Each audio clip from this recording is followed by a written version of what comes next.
देवकी परमानंदं कृष्णं वन्दे जगद्गुरुं। गुरुर्ब्रह्मा गुरुर्विष्णु गुरुर्देवो महेश्वरः गुरुसाक्षात् परब्रह्म तस्मै श्रीगुरवे नमः। श्रीमद्भागवतामितसुरतरुस्तारां पुरैर्सज्जनीं स्कन्धैर्द्वादशविस्तदा प्रविलसद्भक्तालवालोलयः द्वात्रिशतं च यस्य विलेत्सशाखासहस्राण्यं परनान्यष्टदशेष्टदोति सुलभो अमरवर्ति सर्वोपरि तया शृण्वन्तु श्रोतारः सावधानस्तु श्रोता वक्ता पाण्डुरङ्गः समर्थो श्रीगुरवे नमः।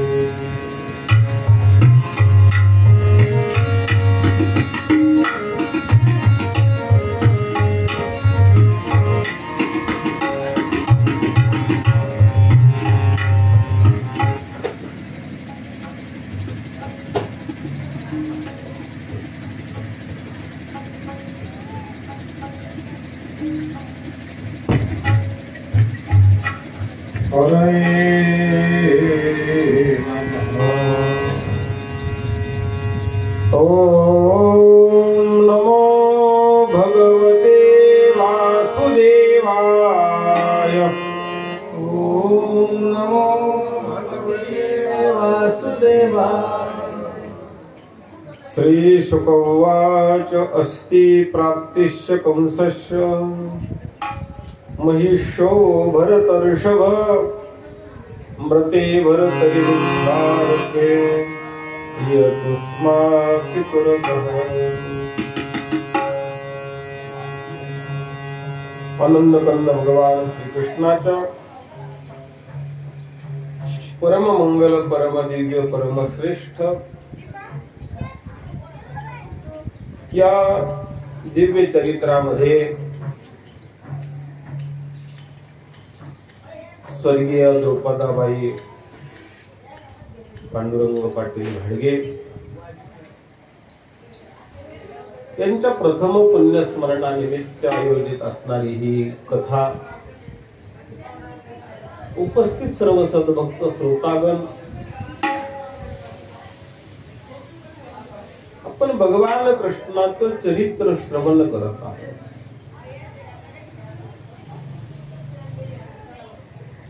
कृष्ण हे प्रेम आहे।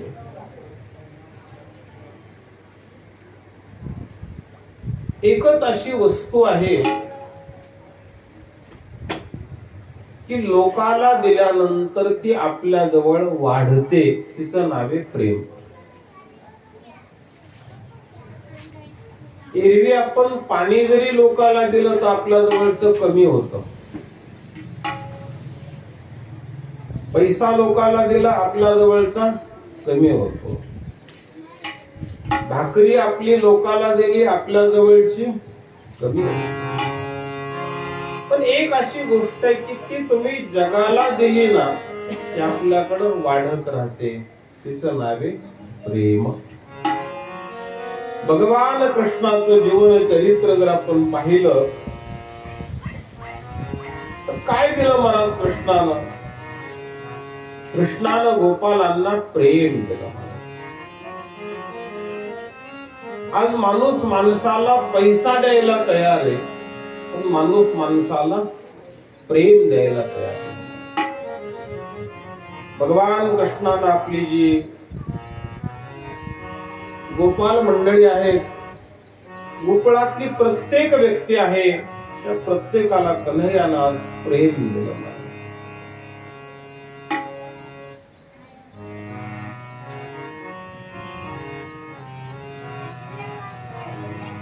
तुमची किती लोक आठवण करतात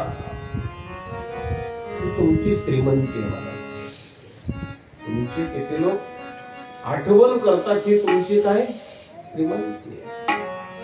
आज परिस्थिती आपली अशी आहे की आपण सगळ्याची आठवण करतो पण आपली कुणीच करायला तयार. आज भगवान कृष्ण आज मथुरेत आलेले आहेत. ऐका, पण गोकुळात काय अवस्था आहे? आजही गोकुळातल्या गायी कन्हैयाच्या विरहानं गवताचं पान तोडायला तयार नाही. गोकुळातली प्रत्येक व्यक्ती विरहानं व्याकुळ आहे. मला साधा प्रश्न आपल्या पुढे मांडायचा आहे. गोकुळातले लोक कृष्ण गेल्यामुळे दुःखी होते का? कृष्ण गोकुळातून निघून गेला म्हणून दुःखी आहेत ना? ते तर उत्तर आहेच महाराज. त्या पुढचं दुःख सांगू तुम्हाला. अरे गोकुळातले लोक कृष्ण गेल्याचं दुःख करत नाहीत, कृष्ण समजला नाही त्याचं दुःख करतात. अरे आम्हाला समजला नाही. किती सामान्य समजला आम्ही त्याला. कधी कधी त्याच्या विरुद्ध अशी तक्रार केली आम्ही, यशोदे कृष्णाला सांगावे गोकुळी राहावे का जावे. एवढं टोकाचं बोललो त्याला. किती उपहास केला. गायी राखून घेतला त्याच्याकडून. आज तो कन्हैया आम्हाला मिळाला होता पण आम्हाला काय झाला नाही. त्याचं दुःख आहे, त्याला त्याच्या वेदना आहे. पण एक गोष्ट लक्षात ठेवा महाराज, प्रेम अन्योन्य असतं, प्रेम एकांगी नसतं. प्रेम अन्योन्य असतं. गोकुळच्या लोकांचं कन्हैयावर प्रेम होतं, महाराज कन्हैयाचं देखील गोकुळवर तेवढंच प्रेम होतं. आज भगवान मथुरेमध्ये बसलेले एकटेच आहेत. सहज सूर्य मावळतीला चालला होता आणि खाली खाली जाणारा सूर्य भगवान कृष्ण पाहत होते. काय झालं माहित नव्हतं, पण कृष्णाच्या डोळ्यातून अश्रू मात्र गळत होते. अश्रूंच्या धारा वाहत होत्या. अचानक तिथं उद्धवजी येतात आणि उद्धवानं पाहिलं, आश्चर्य केलं. महाराज कृष्णाच्या डोळ्यात अश्रू. लक्षात ठेवा महाराज, जिथं संपूर्ण अनुकूलता आहे तिथं अश्रू नसतात. काय कमी होते आता कन्हैयाच्या जीवनामध्ये? एका अर्थानं कंसाला मारल्यानंतर त्या काळातल्या पद्धतीप्रमाणे कृष्ण मथुरेचे राजा होते, पण कृष्णानं ते राज्य स्वीकारलं नाही. ते उग्रसेनाला दिलं. हा कन्हैयाचा मोठेपणा होता. पण आज उद्धवानं कन्हैयाच्या डोळ्यात अश्रू पाहिले. विचारलं, कन्हैया काय झालं तुम्हाला? कृष्णानं आपले डोळे पुसले. काही नाही म्हणे बाबा, जांभळी आली होती, सहज डोळ्यात पाणी आलं. आता जांभळी आली होती का? दुःख झालं होतं, गोकुळचं स्मरण झालं होतं, पण कन्हैयानं मात्र ते दाखवलं नाही. उद्धव अंतरंग भक्त होता महाराज. अंतरंग कोणाला म्हणतात? एकमेकाचं बोलणं कळतं त्याला अंतरंग म्हणत नाहीत महाराज. ज्याला एकमेकाचं मन कळतं त्याचं नाव अंतरंग. त्याला एकमेकाचं मन कळतं. उद्धवानं कन्हैयाकडे पाहिल्याबरोबर ओळखलं, कन्हैया तुम्ही सांगत नाहीत, काहीतरी आहे. पण एक सांगू तुम्हाला, मी आपल्या पुढे एक नम्रपणे सांगेल, असा एखादा माणूस जोडा महाराज जीवनात. असा एखादा माणूस जोडा की तुम्हाला त्याच्यापाशी रडता आलं पाहिजे. हसण्यासाठी या जगात अनंत माणसं आहेत महाराज. तुमचं दुःख, तुमच्या वेदना कुणाजवळ तरी सांगता आल्या पाहिजे. कारण दुःख असं आहे, की ते इतराला सांगितल्यावरच कमी होतं. मला दुःखाला प्रगट करावं लागतं. कन्हैयाला उद्धवाला सांगितलं, उद्धवा काही नाही बाबा, आजही मला माझ्या कानातून तो आवाज जात नाही.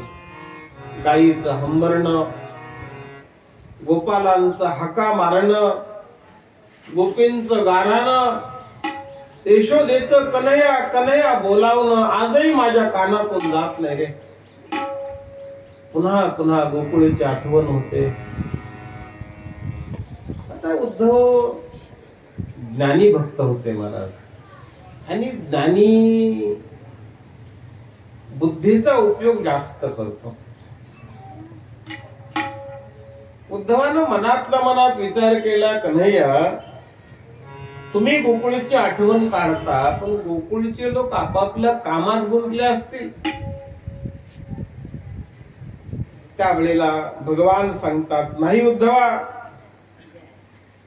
माझी खात्री आहे, माझा विश्वास आहे, शेवटच्या श्वासापर्यंत गोकुळचे लोक मला विसरणार नाही. कन्हैया मी जाऊ गोकुळला? हो.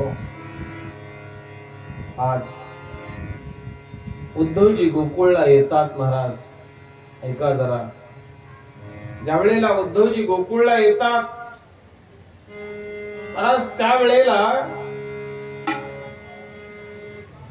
कन्हैया रथात बसून येत होते. कुणीतरी गोपालांनी सांगितलं की मथुरेहून रथ यायला लागला. नंद बाबांनी, यशोदा मैयाने हे ऐकलं. दोघही घराच्या बाहेर पळत आले. पण बाहेर आल्यानंतर पाहिलं रथ आला होता. रथात कोण होत? उद्धव. थोडे नाराज झाले महाराज. मनातल्या मनात विचार केला, आता कन्हैया येणार नाही. त्यानं सांगितलं होतं माझं गोकुळातलं कार्य संपलं. महाराज, जीवनात तुम्हाला मला दिलेले एक कार्य आहे आणि ते विशिष्ट कालामध्ये संपवता आलं पाहिजे. आपल्याकडं नोकरीमध्ये पेन्शनची व्यवस्था त्याच्यासाठीच आहे. एका विशिष्ट कालानंतर ते कार्य संपवता आलं पाहिजे. आज उद्धवाचं स्वागत केलं. मथुरेहून रथ आला ही वार्ता गोकुळात पसरली आणि पाहता पाहता नंद बाबाचा वाडा गच्च भरला. अनेकांना असं वाटलं होतं न जाणो कन्हैया आलाय, परंतु प्रत्येकाची निराशा झाली. कन्हैया नाही आला. उद्धवाची खात्री झाली महाराज, अरे जिथं प्रेम असतं ना महाराज, तिथं आमंत्रणाचीही गरज नसते. तुका म्हणे तेथे न पाचारिता जावे. उद्धवानं गोपींना सांगितलं, मी कन्हैयाचा निरोप घेऊन आपल्याकडे आलोय. हे शब्द ऐकले महाराज, काय असतं आपल्याला ज्या वस्तूची आपल्याला अपेक्षा असते आणि ती जर नाही मिळाली ना, तर कोणी असू द्या महाराज, त्याला थोडा तरी राग येतोच. थोडा तरी राग येतो. अपेक्षा कशाची होती? कृष्ण भेटी. आणि उद्धवजी काय सांगू लागले, मी कन्हैयाचा निरोप घेऊन आलो. महाराज, त्या गोपी म्हणाल्या, उद्धवा कुणाचा निरोप आणला तुम्ही? अरे जो आमच्या पासून गेलाच नाही, निरोप आणला कुणाचा? कृष्ण इथं आहे. आता उद्धवाला वाटलं मी तर कृष्णाला बोलूनच इकडं आलोय आणि या म्हणतात कृष्ण इथं आहे.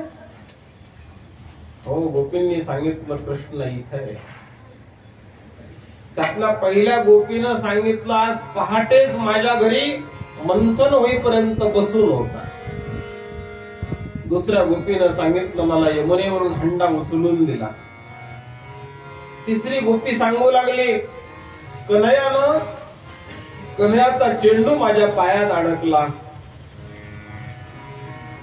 उद्धवाला यातलं काहीच कळेना महाराज. गोपी खोटं बोलतात म्हणावं तर त्या काळात खोटं बोलत नव्हतं. आणि खरं सांगते म्हणावं तर कृष्ण सध्या कुठे आहे महाराज. चौथी गोपी बोलायला लागली, बोलता बोलताच थांबली. तिच्या डोळ्यातून अश्रू येऊ लागले. उद्धवानं गोपींना विचारलं, गोपी तुम्ही जे बोलतायत मला कळेना, कृष्ण सध्या मथुरेत आहे. गोपींनी सांगितलं, उद्धवा तुम्ही बोलतात ते खोटं नाही, कृष्ण मथुरेतच आहे. पण खरं सांगू तुम्हाला, तुम्ही ज्या कृष्णाचा निरोप घेऊन आलो म्हणतात, आम्हाला त्याची काय आवश्यकता आहे? कारण आमच्या मनातला तो आजही गेला नाही. मी सकाळी मंथन करायला बसले त्यावेळेला कृष्ण आज माझ्या घरी नव्हता म्हणे. आणि मग मी एकदा मंथन करत असताना कृष्ण डेऱ्याजवळ येऊन बसला होता. आता जेव्हा जेव्हा मी डेरा समोर घेते त्यावेळेला आठवण कोणाची होते? कृष्णाची. दुसऱ्या गोपीनं सांगितलं, आज मला हंडा उचलून नाही दिला, एकदा मला कृष्णाने हंडा उचलून दिला होता. आता मी जेव्हा जेव्हा हंड्याला हात लावते त्यावेळेला आठवण कोणाची होते? कृष्णाची. तिसऱ्या गोपीनं सांगितलं, गल्लीत मुलं खेळत होती, मुलांचा चेंडू माझ्या पायात अडकला, पण चेंडू पाहिला की आठवण कोणाची झाली? जे जे दृष्टी दिसे. ही व्यापकता तयार व्हावी, मला ब्रह्मदृष्टी म्हणतात. आज उद्धवाला आश्चर्य वाटलं महाराज. उद्धवाला आश्चर्य वाटलं, कारण आपली प्रेमाची अवस्था एकांगी आहे महाराज. आपल्या प्रेमामध्ये स्वार्थ आहे, आपल्या प्रेमामध्ये काळजी नाही. मी अनुभव म्हणून आपल्या पुढे मांडतो. आम्ही कीर्तनाला पोहोचत नाही तोपर्यंत 10 फोन येतात मला.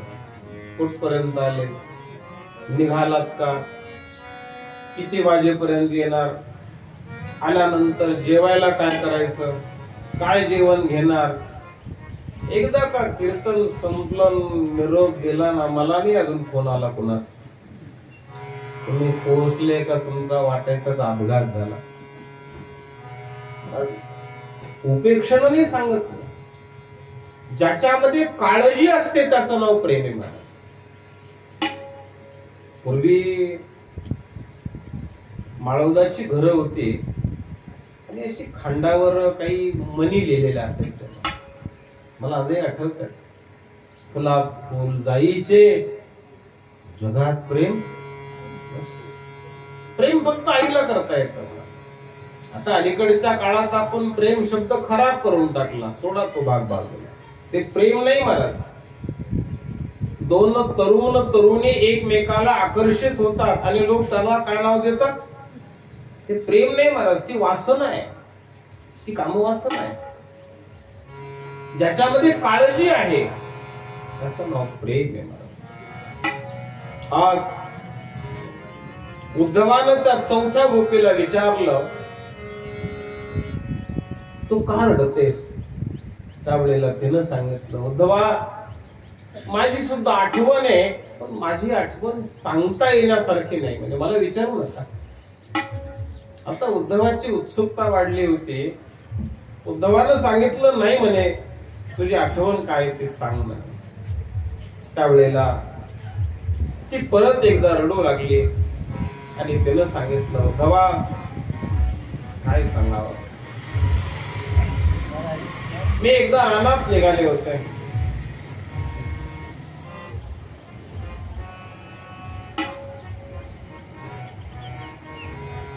माझ्या चपला मी कुठं सोडल्या मला आठवत नव्हतं. मी इकडे तिकडे शोधत होते. त्यावेळेला कन्हैया दारात गल्लीत खेळत होता. मला कन्हैयाच्या लक्षात आलं की ही चप्पल शोधते. कन्हैयानं काय केलं महाराज? कन्हैयानं माझ्या चपला हातात घेतल्या आणि माझ्या समोर आणून ठेवल्या. महाराज ती गोपी सांगत होती, आज मी जेव्हा जेव्हा चप्पल घालण्यासाठी जाते, मला चपला पाहिलं की आठवण कुणाची होते? किती वृत्तीमध्ये तन्मयता आहे. मला एकाने विचारलं होतं, बाबा मंदिराला शिखर कशामुळे? आता हे काही शास्त्रातलं उत्तर नाही, मी त्याला तर्कानं उत्तर दिलं. निदान तुमच्या सारख्याला शिखर पाहायला वाटावं इथं देव आहे, निदान हात जोडावेत म्हणून. आता दुसरं काय कारण आहे? कारण माणसाला देवाची आठवण करून द्यावी लागते. पूर्वी ब्राह्मण पंचांग सांगण्यासाठी दारात जायचा. या दिवशी एकादशी, या दिवशी पौर्णिमा आहे, या दिवशी अमावस्या आहे, त्याला आठवण करून दिल्या जायची की निदान यानं तरी तो काय करेल, एकादशी करील. नाही एकादशी केली तर निदान एकादशीच्या दिवशी चुकीचं तरी करणार नाही. ब्राह्मणानं सांगितलं म्हणजे सगळेच लोक पहिले एकादशी करत होते असं नाही, पण निदान त्यांना एकादशी कळत होते की आज काय एकादशी. आपलं इतकं पतन झाले महाराज, आज काही लोकांना एकादशी सुद्धा कळत नाही. अरे नका एकादशी करू, पण निदान एकादशीच्या दिवशी चुकीचं करू नका. आज नंद बाबांना उद्धवाला एक गाय दाखवली महाराज. गंगे नावाची गाय होती. उद्धवाला दाखवलं, सांगितलं, उद्धवा पाहिली काही गाय? कृष्ण गेल्यापासून हिनं आणखी पाण्याला स्पर्श केला नाही, गवताची काडीही तोंडात घेतली. बोलता येत नाही तिला, पण सारखे डोळ्यातून अश्रू गळतात. कन्हैयाला सांगा आमच्यासाठी नका येऊ, पण या गायीसाठी एकदा येऊन जा. ते पाहिल्यानंतर महाराज उद्धवासारखा ज्ञानी आज अंतर्मुख बनला. अंतर्मुख बनला. खरं सांगू तुम्हाला, अरे बुद्धीनं तर कोणालाही जगता येतं महाराज. माकडाला सुद्धा काही गोष्टी शिकवल्या ना तर ती बी शिकवलेल्यासारखं करतात. बुद्धीनं कोणालाही जगता येतं महाराज. थोडं अंतःकरणानं जगायचं शिका. ज्या अंतःकरणामध्ये दया आहे, प्रेम आहे, आत्मीयता आहे, आपुलकी आहे, आज या सगळ्या गोष्टी कालौघात समाप्त होत चालल्या, मला संपत चालल्या. उद्धवाने विचार केला, अरे गोकुळातल्या सामान्य लोकांची जरी ही परिस्थिती आहे, तर राधेची कीर्ती ऐकली होती का नाही? राधेचं काय असेल? आज त्यानं लोकांना विचारलं, राधाजी कुठे आहे? भागवतात राधेचं वर्णन असं प्रगट रूपानं आलेलं नाही, स्त्री या शब्दानं आलेलं. शुकदेवांना विचारलं, अहो तुम्ही राधेचं वर्णन का केलं नाही? त्यांनी सांगितलं, मी जर राधेचं वर्णन करायला लागलो ना तर मला कधी भाव समाधी लागेल मलाच कळणार नाही. जसं आपल्याला कथेत बसल्यावर झोप लागलेली कळत नाही, कुणीतरी म्हणतं आता आरती सुरू होणार आहे उठा, तसं मला जर भावसमाधी लागली तर परीक्षेतील आयुष्य किती आहे? 7 दिवसाचं. म्हणून मी राधेचं वर्णन केलं. राधा ही भगवंताची चिद शक्ती आहे. राधा शब्द जर उलटा केला तर धारा होतो. उलटा शब्द केला तर धारा होतो. बाहेर पडते ती धारा, बाहेर पडते ती धारा, आणि तीच बाहेर पडणारी धारा उलटी केली की राधा. त्याचा अर्थ एवढाच घ्या, जी तुमची वृत्ती विषयाकडे पडते, विषय ओढी भुलले, जी वृत्ती आपोआप विषयाकडे आकर्षित होते, त्या वृत्तीला उलट करा. मला तिला कुठं जोडा? काही नवाच्या मनसेंद्रियवा बुद्ध्या फलावा करोति यद्य सकलं परस्मै नारायणेति समर्पयि. त्याच वृत्तीला, त्या वृत्तीला विरुद्ध मोडलं की ती राधा होते. आज उद्धवजी कुंजवनात येतात आणि राधेला पाहतात. महाराज राधेला नमस्कार करतात. राधाही उद्धवाला प्रति नमस्कार करते. कुणी तुम्हाला नमस्कार केला ना तर त्याला प्रति नमस्कार करा. तो हातानं करा, मस्तक वाकवून करा, पण प्रति नमस्कार करा. नाही केला ना तर नमस्काराचा बोजा तुमच्यावर होईल आणि ते ओझर सहन होणार नाही महाराज. आज उद्धवानं राधेकडे पाहिलं आणि क्रश झालेली राधा आहे. आता डोळ्यातले अश्रूही सुकवून गेले होते. उद्धवजी राधेच्या जवळ जातात. राधे, आता दुःख करू नका. मी आता गोकुळला जाणार आहे आणि गोकुळात गेलं, माफ करा, मथुरेत जाणार आहे आणि मथुरेला गेलं पहिलं काम हे करणारे कृष्णाला परत गोकुळात आणणार. हे ऐकल्यावर राधेला आनंद झाला असेल का नाही झाला असेल सांगा. झाला असेल? महाराज नाही झाला.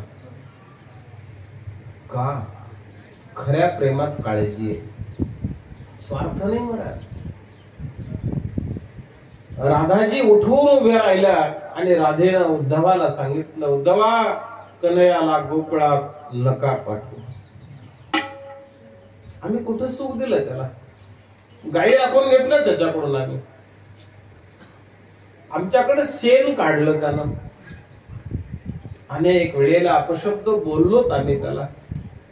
आम्हाला तो त्या वेळेला कळाला, इंद्र ज्याची पूजा करतो, ब्रह्मदेव ज्याची स्तुती करतो, आम्हाला तो कन्हैया नाही कळाला. लक्षात ठेवा महाराज, पंतप्रधानाला आपल्या घरी बोलवावं का बोलू नये? बोलू नये महाराज. कारण त्याच्या योग्यतेसारखा सन्मान आपल्याला जर होत नसेल तर त्या व्यक्तीचा तो अपमान ठरतो. भावना वेगळी आणि बुद्धी वेगळी. कारण अनेक गोष्टी ज्या वेळेला तुम्ही भावनेनं करताना त्यात चुकत असतात. भावनेच्या सोबत विवेक असावा, त्या वेळेला तो आनंदापर्यंत जाईल, तो फलापर्यंत जाईल, तो सुखापर्यंत जाईल.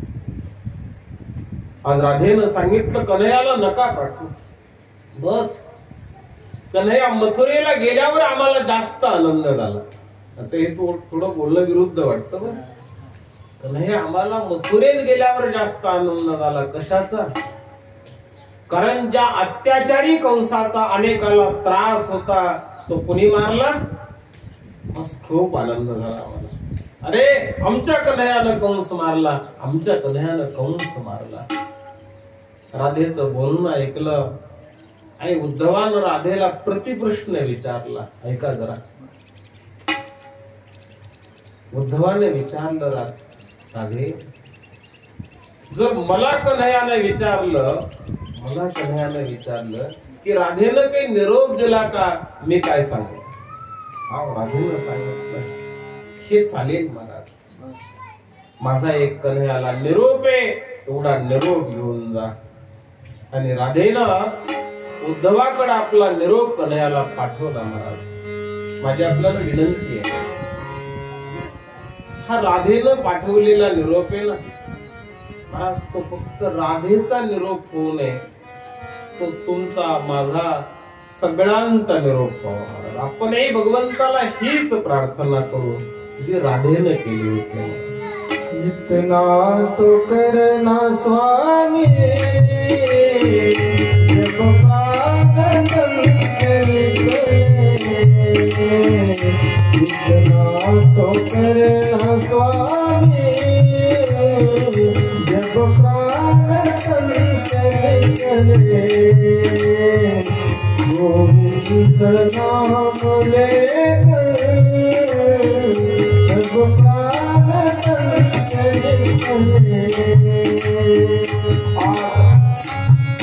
राधाजी उद्धवाला बोलू लागले, उद्धवा कन्हैयाला सांगा, एक ना एक दिवस त्या शरीरातला प्राण जाणार.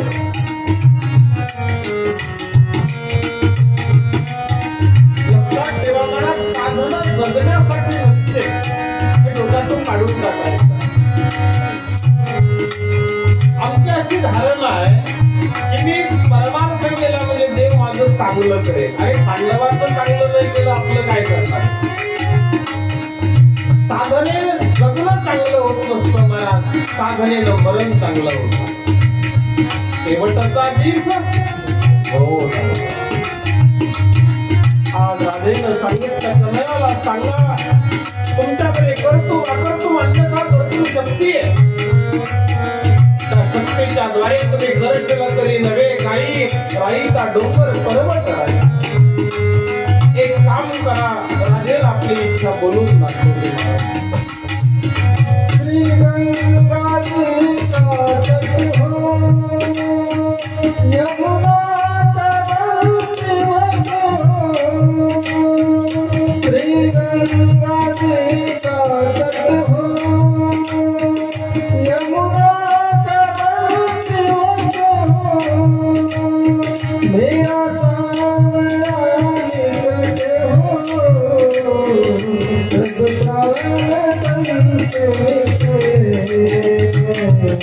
इतना तो करना स्वामी, जब प्राण से एक दिवस प्रत्येकाला हे शरीर सोडायचं.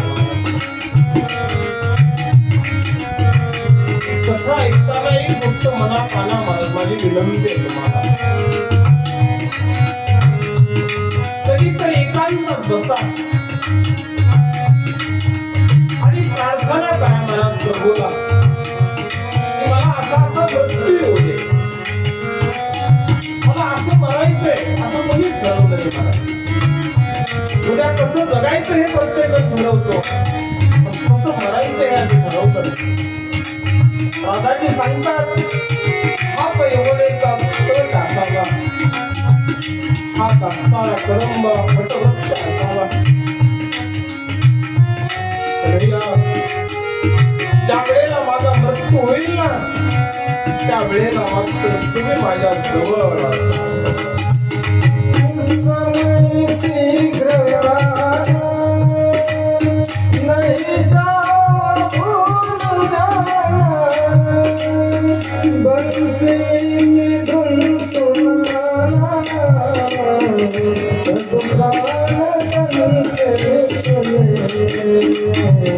इतना तो करना स्वामी, जब प्राण से कन्हैयाला एवढा निरोप द्या. कन्हैया त्या वेळेला मात्र तुम्ही माझ्या समोर असाल. तुमचं ते सुंदर स्वरूप मी माझ्या डोळ्यात साठवय. एकाला रिकामी येऊ नका बरं. तुमची ती मधुर बासरी सोबत बंसी के धुन सुनाना, त्या बासरीचे मधुर स्वर ऐकत ऐकत मी या जगाचा निरोप घेणार. किती सुंदर कल्पना आहे. आपले मरण पाहिले ना, अरे मृत्यूच्या कल्पना करा. कदाचित माणसाला असं वाटेल की मरणाच्या कल्पना करणं अपशकुन. अरे अपशकुन नाही करा. तुम्ही कल्पना केली तरी येणारे, नाही केली तरी येणारे. आज राधेचा प्रत्येक भाव ऐकला नंतर उद्धवासारखे ज्ञानी भक्त अंतर्मुख बनत चाललेला.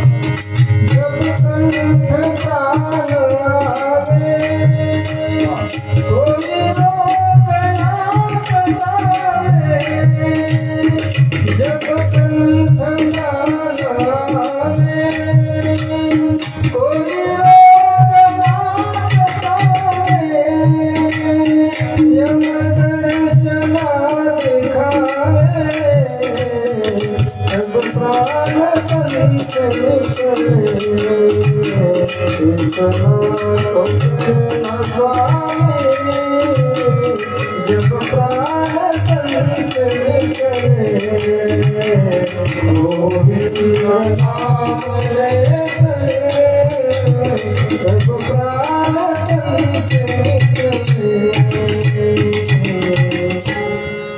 भाव आहेत महाराज. आज राधाजी कन्हैयाला सांगतात, कन्हैया मी असं ऐकलंय की मृत्यूचा जो अंतिम काल असतो तो भोगाचा काल असतो. साधूला मरताना रोग होतो का अगोदर रोग होतो?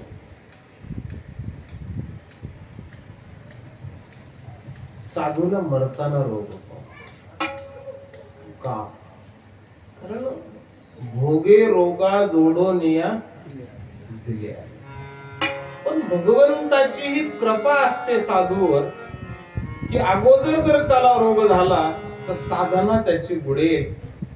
भगवान त्याच्या शेवटच्या आयुष्यात त्याचं भोगाचं रोगाचं जे प्रारब्ध ना ते संपून टाकतात. बंकट स्वामींचा देह शेवटच्या काळामध्ये अत्यंत खराब झाला होता. प्रारब्ध कुणालाही चुकत नसतं मला. साधूवरी भगवंताची विशेष कृपा असते. कदाचित सर्वसामान्य माणसाला असं वाटतं की अरे तो तर एवढा मोठा साधू होता. अरे साधू आज आहे महाराज, तो मागे त्याचं कर्म होतं ना, ते कर्म संपवावं लागेल का? त्याच्यावर भगवंताचा हा विशेष अनुग्रह आहे की त्याच्या साधनेत प्रतिबंध झाला नाही. त्याला 15 दिवसाचा 1 महिन्याचा आजार झाला, त्यात थोडं दैन्य झालं आणि त्यानंतर मृत्यू झाला. पण तो मृत्यू चांगला होता महाराज. कधी मेला हे महत्वाचं नाही महाराज, कसे जगला ते महत्वाचं. कधी कधी लोक म्हणतात बघा ना असताना किती चांगलं मरण आलं, एकादशी आहे. अरे पण त्याने एकादशी केली का बघा ना, त्यानं कधीच एकादशी केली नाही, त्याला कधी मरण आलं? अरे मृत्यू एक दिवस हा देह सोडायचा आहे मला, तो कधी सोडायचा हे पाहू नका. आता तुम्हाला साधं गणित सांगतो महाराज, आपण गावाला जाताना मुहूर्त पाहतो का गावाहून वापस येताना? बस जाताना मुहूर्त पाहिलं जातं महाराज, परत येताना कुठं मुहूर्त पाहिलं जातं? आपल्याला परत जायचंय ना,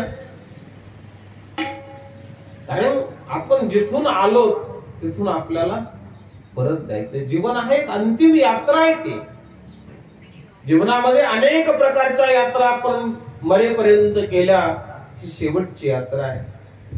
उद्धवाने या सगळ्या गोष्टी ऐकल्या. आज काय घडलं ऐका जरा नीट. उद्धवजी गोकुळातून मथुरेला परत आले. नात्याचा विचार केला तर उद्धवजी नात्यानं मोठे होते, वयाने मोठे होते. पण आज उद्धवाला कन्हैया कळाला महाराज. संतांचे संगती मनोमार्ग या कळावा श्रीपती, तो कुणाच्या तरी माध्यमातून कळत असतो. आज उद्धवाला कृष्ण कळाला. परिणाम काय झाला महाराज? उद्धवजी जसे मथुरेला आले महाराज आणि कृष्णाच्या समोर साष्टांग नमस्कार केला महाराज. साष्टांग. कृष्णाने विचारलं, उद्धवा काय करायला लागलात तुम्ही? महाराज कृष्णानं उद्धवाला दोन्ही हाताला धरून उभं केलं. खरं सांगू तुम्हाला महाराज, ज्या वेळेला उद्धव नतमस्तक झाले ना, त्यावेळेला कृष्णाच्या डोळ्यामध्ये पाणी आलं महाराज. कृष्णाच्या डोळ्यात अश्रू आले. का? अरे माझ्या गोपींचा अधिकार किती मोठा आहे. उद्धवासारखा ज्ञानी नतमस्तक झाला महाराज. नतमस्तक झाला. ज्ञानी वाकत नसतो महाराज, त्याच्याकडे विद्वत्तेचा अहंकार असतो. महाराज माझ्या असणारा गोपींचा अधिकार पाहिला त्यानं. कन्हैयाला उद्धवानं सांगितलं, नाही उद्धवा, गोकुळातले लोक शेवटच्या श्वासापर्यंत तुम्हाला विसरणार नाही. ज्यांनी तुमच्यावर शुद्ध प्रेम केलं, मला शुद्ध. भगवान मथुरेत राहू लागले. परमात्मानं राहत असताना मथुरेत काही लीला केल्यात महाराज. त्या लीलेचं आपल्याला यथामती वर्णन करायचंय. भगवान मथुरेत राहत असताना कंसाच्या 2 स्त्रिया महाराज, अस्ति प्राप्तिश्च कंसस्य महिषो भरतर्षभ मते भरतरि दुःखार्थे येतुस्मा पितुरग्रहान. 2 असणाऱ्या स्त्रिया, कंसाला 2 बायका आहेत. एकीचं नाव अस्ति आहे आणि दुसरीचं नाव प्राप्ती आहे. आपल्याला किती आहे? तुम्हाला किती आहेत सांगा? एक का 2 आहे? 2च्या कामाला. अस्ति आणि प्राप्ती. अस्ति म्हणजे आहे, प्राप्ती म्हणजे पाहिजे. आम्हालाही 2 स्त्रिया आहेत. कंसाला 2 स्त्रिया आहेत, अस्ति आणि प्राप्ती नावाच्या. कुणाच्या मुली आहेत त्या? जरासंधाच्या मुली आहेत. जरा म्हणजे म्हातारपण. हे आहे पाहिजे कोटपर्यंत, म्हातारपणापर्यंत. म्हातारा सुद्धा म्हणतो मला पुढं कुणीतरी सांभाळावं म्हणून मी फिक्स केले. अस्ति आणि प्राप्ती. आज या जरासंधानं मथुरेवर आक्रमण केलं. भागवतातील कथा 2 गोष्टी करतात महाराज. त्यातली पहिली गोष्ट आहे, भागवतातील कथा सावध करतात आणि भागवतातील कथा शुद्ध करतात. मानवी जीवन जर कशासाठी असेल, ते फक्त आणि फक्त शुद्ध होण्यासाठी. मंगला नांच मंगल. कुठेतरी कारण परमार्थ करत असताना थोडं वेगळं बोलेल मी. महाराज, बुद्धीनं परमार्थ होत नाही, शुद्धीनं परमार्थ होत नाही. गावबाकडं बुद्धी होती का शुद्धी होती? शुद्धी होती मला. अंतःकरण पवित्र होत.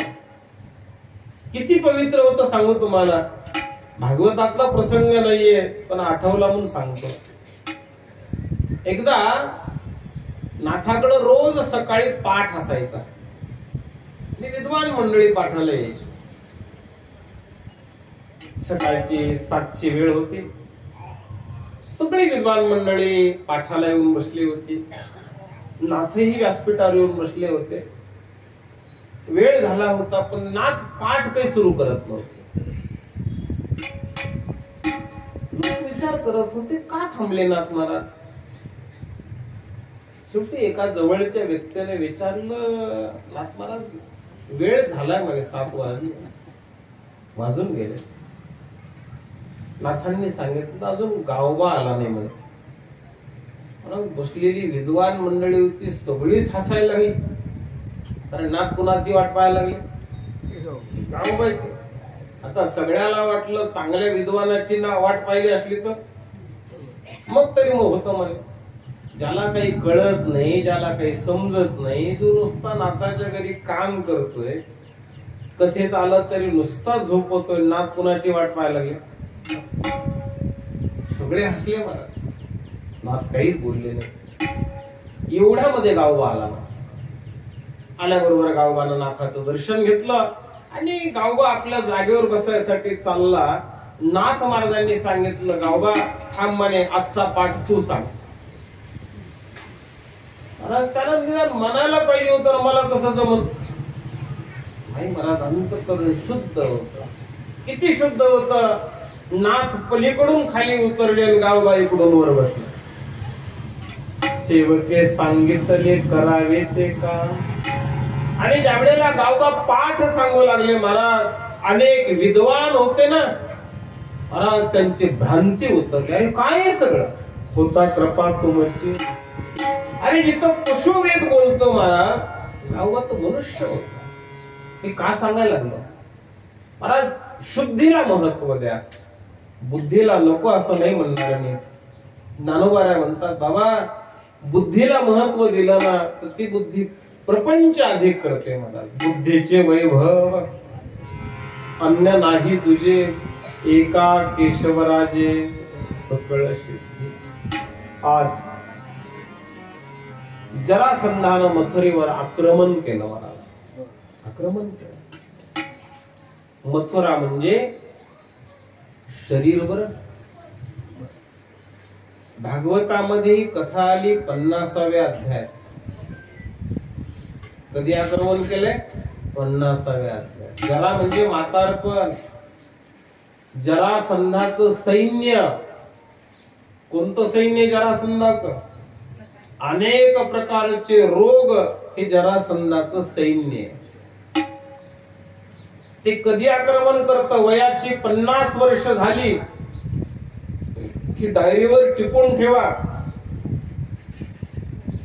जरासंधानं मथुरेवर 17 वेळेला आक्रमण केलेले. आपल्यालाही लहान मोठे 17 आजार येतातच येतातच. आयुष्य बळकट असेल तर बरं, नाही तर आयुष्य बळकट नसेल तर 17 येणार नाही, मध्येच जावं लागेल. पण 17 वेळेला पराभूत झाल्यानंतर 18व्यांदा मात्र काय होतं? कालयवन येतो. कालयवन म्हणजे काळ. हा 18व्या वेळेला येतो. आणि मग कालयवन आला ना मग मात्र सुट्टी नाही मिळाली. सृजिता ब्रह्मा ते काळ, पाळिता विष्णू ते काळ पिळी, प्रलय रुद्राची केली होळी, काळ महाबळी नांदत येथे नाही गुरु आले अवतार, एरते पामर जीवत. कालेवन 18व्यांदा येतो मला. नारदानं जरासंधाला सांगितलं, अरे काम करणं म्हणे, कृष्ण तुझ्या हातून पराभूत होत नाही, तू कालेवनाची मदत घे म्हणे. कारण त्या कालेवनाच्या बाबतीमध्ये एक गमक आहे. कालेवनाला कोणी निर्माण केलं?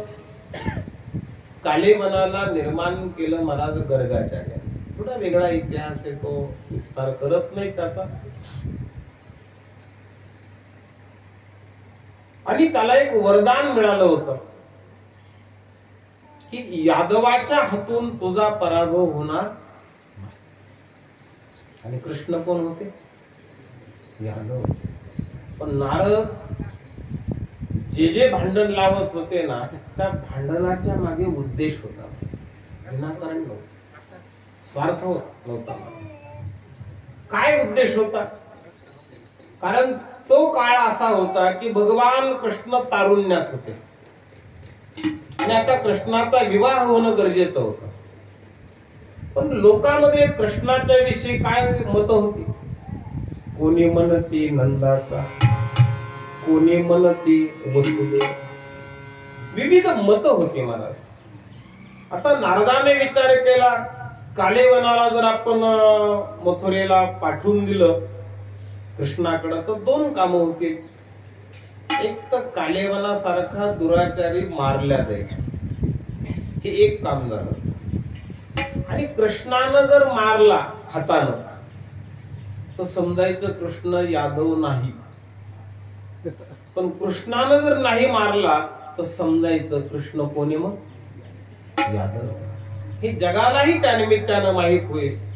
म्हणून नारदानं ही सगळी योजना आखली. भगवान कृष्णाला कळालं महाराज की आपल्यावर कालेवन स्वारी करून येतोय. आता कृष्णाला माहित होतं कालेवनाचा मृत्यू आपल्या हातात नाही म्हणे. आता काय करावं? पण आपल्यामुळे मथुरेला त्रास होईल म्हणे, लोकांना त्रास होईल, हा पराभूत होणार नाही. कृष्णानं विश्वकर्माला बोलावलं आणि विश्वकर्माकडून द्वारका नावाचं नगर प्रस्थापित केलं आणि संपूर्ण मथुरेचा परिवार कुठं स्थापित केलं? द्वारकेवर.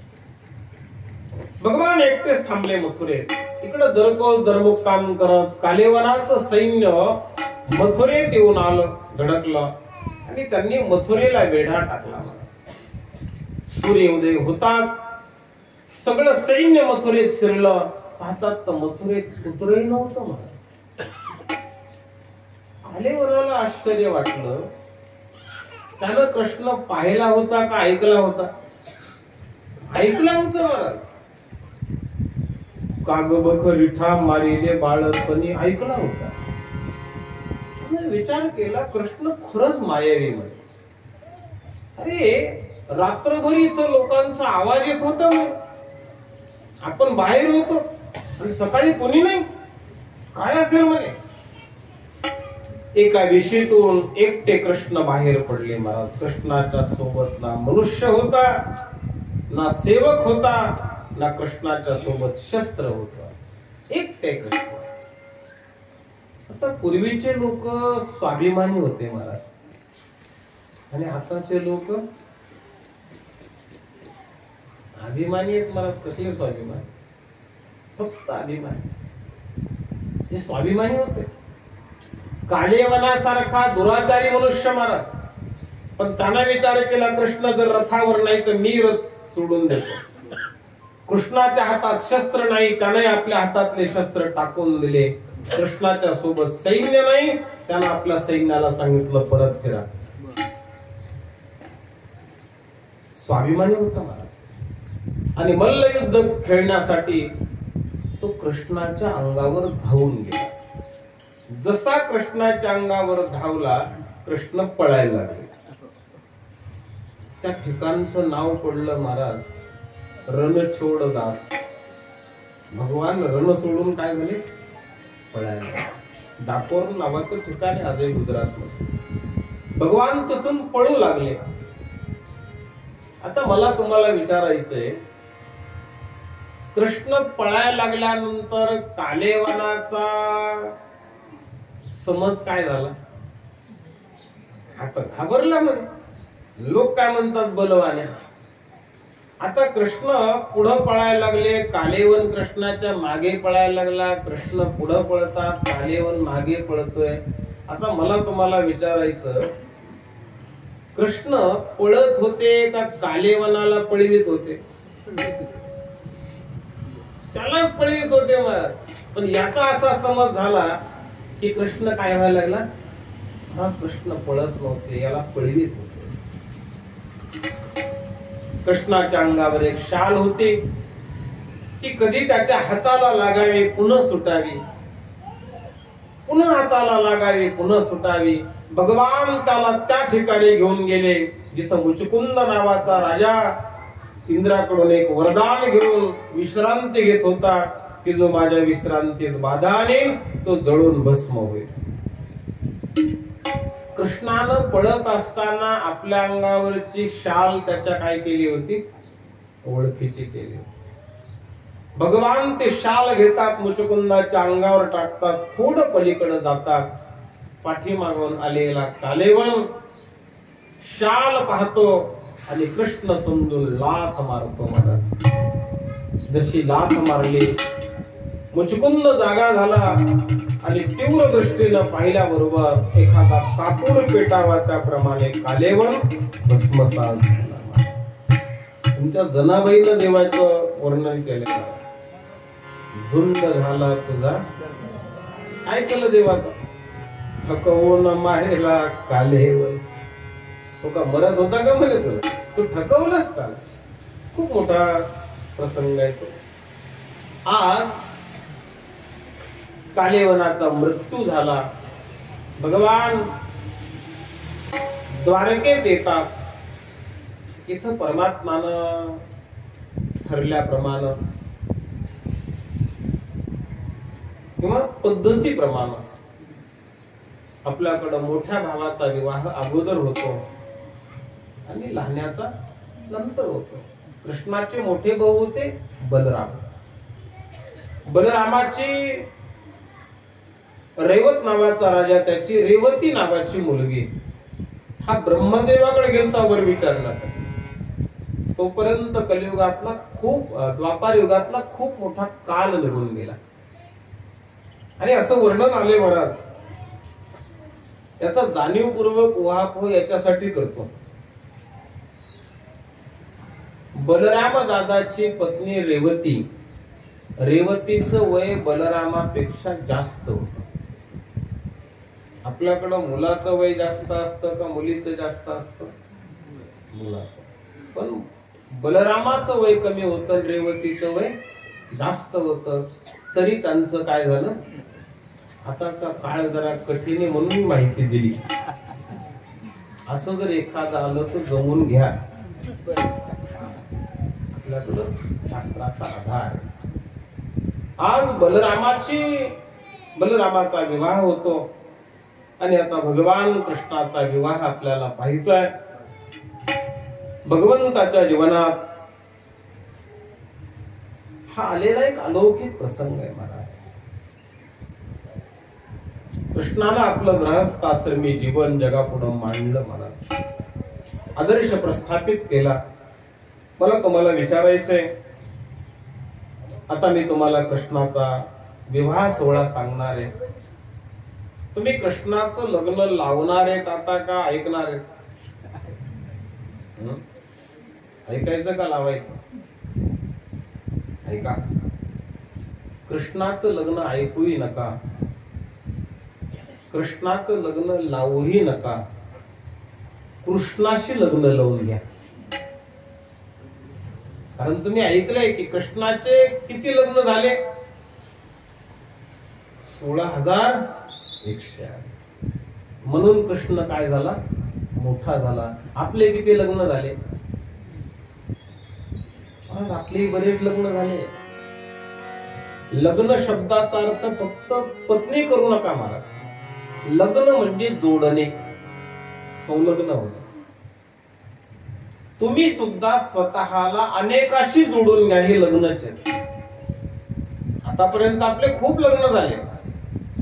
आपण शाळेशी जोडल्या गेलो, मित्राशी जोडल्या गेलो, पत्नीशी जोडल्या गेलो, व्यवसायाशी जोडल्या गेलो, मित्र परिवाराशी जोडल्या गेलो, नातलगाशी जोडल्या गेलो, एखाद्या कलेशी जोडल्या गेलो, एखाद्या अध्ययनाशी जोडल्या गेलो, एखाद्या साधनेशी जोडल्या गेलो. हे सगळे काय? लग्न. हे तुमचे जेवढे जास्त लग्न होतील तेवढे तुम्ही काय होताल? मोठे होताल. भगवान कृष्ण का मोठे? कारण कृष्ण अनेकाशी त्यानं आपल्याला काय केलंय? स्वतःला जोडून घेतलंय. अरे अनेकाशी जोडून घ्या. आपल्याकडं लग्न केल्या जातं ना, लग्न हे जोडण्यासाठी.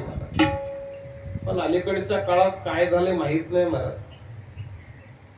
आपल्याकडं लग्न जोडण्यासाठी झालंय का लग्न तोडण्यासाठी झाले? कारण त्या मुलीला भांडे जेवढे देतात ना, आता तर गॅसही द्यायला लागले. गेल्या स्वयंपाक वेगळा केला तर चालल. लग्न जोडण्यासाठी, तोडण्यासाठी नाही. उलट त्या लग्नाच्या निमित्तानं काय महाराज? गोत्रे भिन्न परस्परा हुनी कशी, की भिन्न ज्यांचे कुळे, जीवे एकची होती ते वर वधू, हा जन्म ज्यांच्या मुळे. जी भिन्न भिन्न गोत्र आहेत महाराज, त्या गोत्राला कुठंतरी एकत्र जोडल्या जात आहे. आज भगवान विवाहाबद्ध होणार आहेत आणि भगवान अनेक विवाहाचा आदर्श आपल्या पुढं देणार आहेत. भगवंताच्या विवाहाचे अनेक पैलू आहेत, ते आपल्या पुढं मांडतो. भगवंताचा जो पहिला विवाह आहे महाराज, राजा से भीष्म को नाम, विदर्भाधिपतिर्महान, तस्य पंच भवान पुत्रा, कन्यकांच वराननः. विश्वक नावाचा राजा. आता भगवान कृष्णाच्या जीवनात आणखी एक वैशिष्ट्य आहे महाराज. मला वेळेमुळे सगळं तुमच्याकडून नाही मांडता येणार. कृष्णानं लग्न केले का कृष्णाचे लग्न झाले कारण काही लोक काय म्हणतात, मला कृष्णानं एवढे लग्न कशाला केले? अरे कृष्णानं एकही लग्न केलं नाही, चरित्र नीट अभ्यासातच एकही लग्न केलं नाही मला. सगळे कृष्णाचे लग्न झाले. रुक्मिणीनं कृष्णाला पत्र पाठवलं का कृष्णानं रुक्मिणीला पाठवलं? कृष्णानं लग्न नाही केलं, झाले त्यांचे लग्न. भीष्मकाची मुलगी रुक्मिणी एकदा भीष्मकाच्या मांडीवर बसलेली आहे आणि त्यावेळेला तिथं सुदेव नावाचा ब्राह्मण येतो. थोडा स्वर द्यायचा.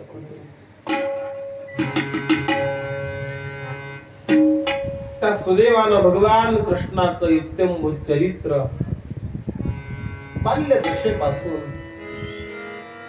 आज भीष्मकाला सांगायला सुरुवात केली. महाराज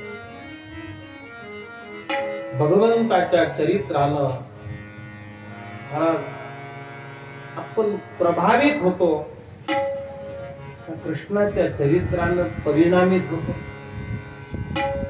आता मी तुम्हाला कथा सांगायला लागलो. कथा ऐकताना कथेचा, माझ्या सांगण्याचा तुमच्यावर प्रभाव पडावा का परिणाम व्हावा? परिणाम व्हावा. मला आपण फक्त काय होतो, प्रभावित होत. हे कीर्तन चांगलं झालं म्हणे, त्यातलं चांगलं काय घेतलं तू? चांगलं काहीच नाही घेतलं.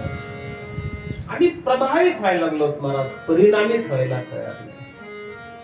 सुदेवाच्या मुखातून ज्यावेळेला रुक्मिणीनं कृष्ण चरित्र ऐकलं, त्या चरित्राचा तिच्यावर परिणाम. नुसता परिणाम नाही झाला मला, त्याच वेळेला तिनं ठरवलं की बस ज्या वेळेला लग्न करायचं असेल ना माझं, त्यावेळेला मी कृष्णाशीच लग्न करेन. कृष्णाशीच. त्यावेळेला निश्चय केला मला. आपल्याकडे लग्न अगोदर का वागनिश्चय अगोदर? तुमच्याकडे काय? वागनिश्चय अगोदरच.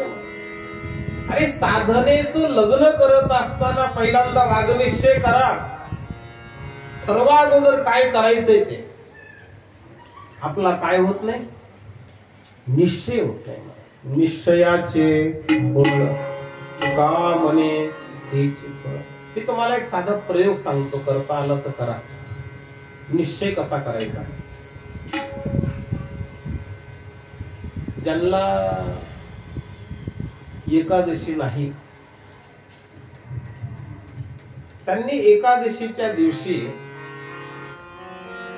एकादशी करायची नाही. नीट ऐका, मी प्रयोग सांगाल.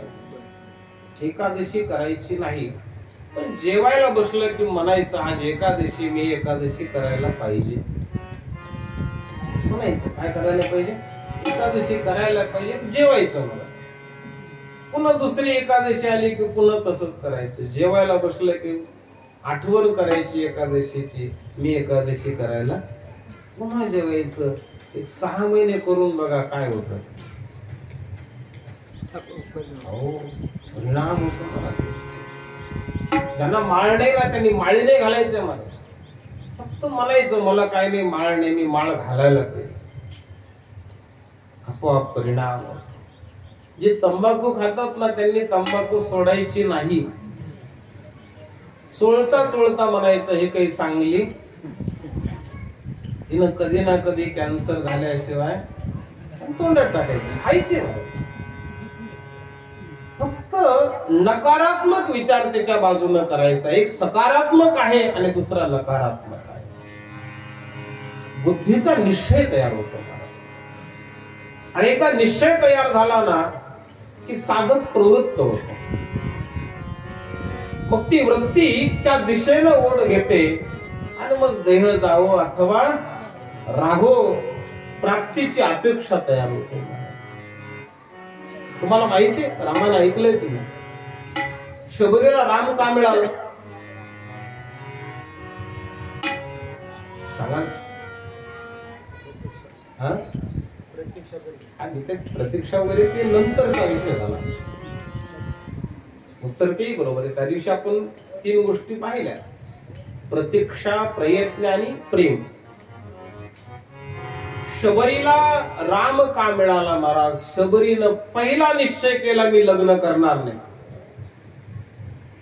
कारण तिला कळालं होतं की माझ्या विवाह प्रित्यर्थ शेकडो बकऱ्यांचे प्राण घेतला जाणार आहे, आणि मग मी विवाह नाही केला तर निदान त्या बकऱ्याचे प्राण वाचते, बाकीचं काय व्हायचं ते निश्चय. उद्या मोठा विषय तो. आज सुदैवानं ज्या वेळेला या गोष्टी सगळ्या सांगितल्या, महाराज त्याला काही काल निघून गेला. आता तो काळ होता महाराज, त्या काळामध्ये मुला मुलीचे लग्न कोण ठरवत होत? वडील किंवा मोठा भाऊ. त्या काळामध्ये. आज काळ बदलला महाराज. आता मुला मुलीचे लग्न ठरवण्याचा अधिकार बापाकडे का त्या मुलाकडे? आता बापाकडे नाही राहिला. कदाचित बापानं सगळं जरी पाहून आला असला तरी तो बाप सांगतो की आमच्या मुलानं हो म्हणल्यावर तुम्हाला, तो अधिकार राहिला नाही. तो काळ नव्हता. त्या काळामध्ये रुक्मिणीचं लग्न रुक्मिणीच्या भावानं चैत्य देशाचा राजा शिशुपालाशी निश्चित केलं. रुक्मिणीला कळालं की आपलं लग्न आपल्या भावानं शिशुपालाशी ठरवलंय. आता काय करायचं? ऐका जरा नीट, महिला वर्ग तुमच्यासाठी आहे. स्त्रीचं जीवन हे तिघांच्या हातात असतं महाराज. लहानपणी वडिलाच्या, तारुण्यात पतीच्या आणि म्हातारपणी मुलाच्या. स्त्रीनं स्वतंत्र जीवन जगू नये महाराज. स्त्री पारतंत्र्यात जेवढी सुरक्षित आहे तेवढी स्वतंत्र स्त्री सुरक्षित नाही महाराज. चला वेगळा विषय. आज रुक्मिणी आईकडे गेली आणि रुक्मिणीनं आईला प्रश्न विचारला, आई मी ऐकलंय माझं लग्न ठरवलंय. रुक्मिणीची आई शुद्धमती, हो बाळ तुझं लग्न ठरलंय. आई मी तर माझं लग्न द्वारकेचे कृष्ण त्यांच्याशी करायचं ठरवलंय.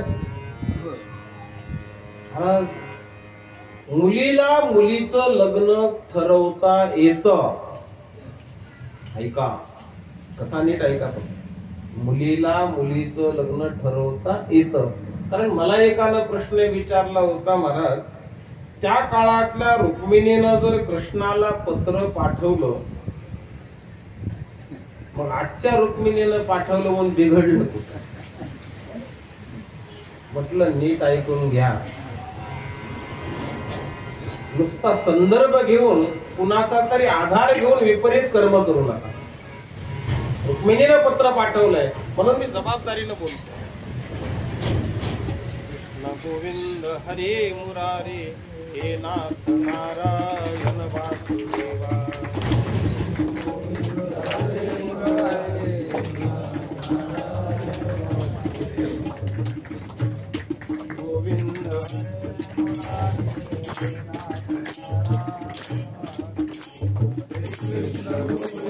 हरे मुरारे नाथ नारायण वासुदेवा.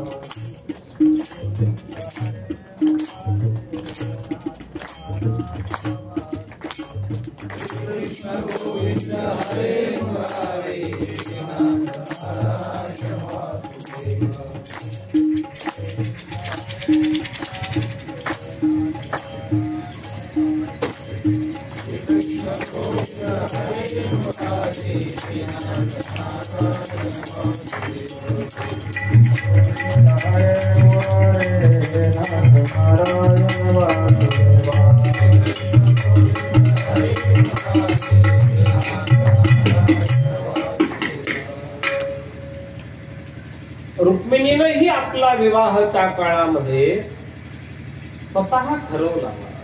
पण कसा ठरवला ऐका जरा. रुक्मिणीनं आज आईला विचारलं, आई मी माझं लग्न कृष्णाशी ठरवलंय. आज मुलीनं लग्न ठरवावं पण तिनं केलेली निवड योग्य असावी. ती कुलाला, शिलाला, चारित्र्याला अपात्र नसावी. आज शुद्धमतीनं ऐकलं आणि शुद्धमतीनं रुक्मिणीचं मनोगत की आपला पती भीष्मकाला सांगितलं.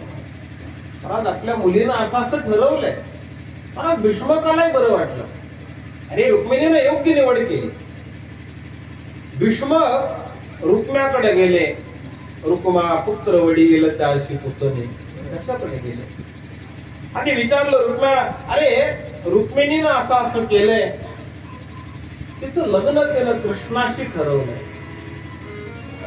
महाराज रुक्म्या कृष्णाशी विरोध करत का? प्रत्यक्ष भांडण नव्हतं महाराज.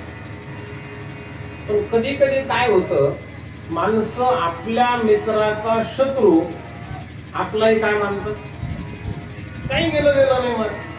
अरे आपल्या मित्राचं त्याचं बनत नसेल, तू कशाला शत्रुत्व घ्यायला लागला?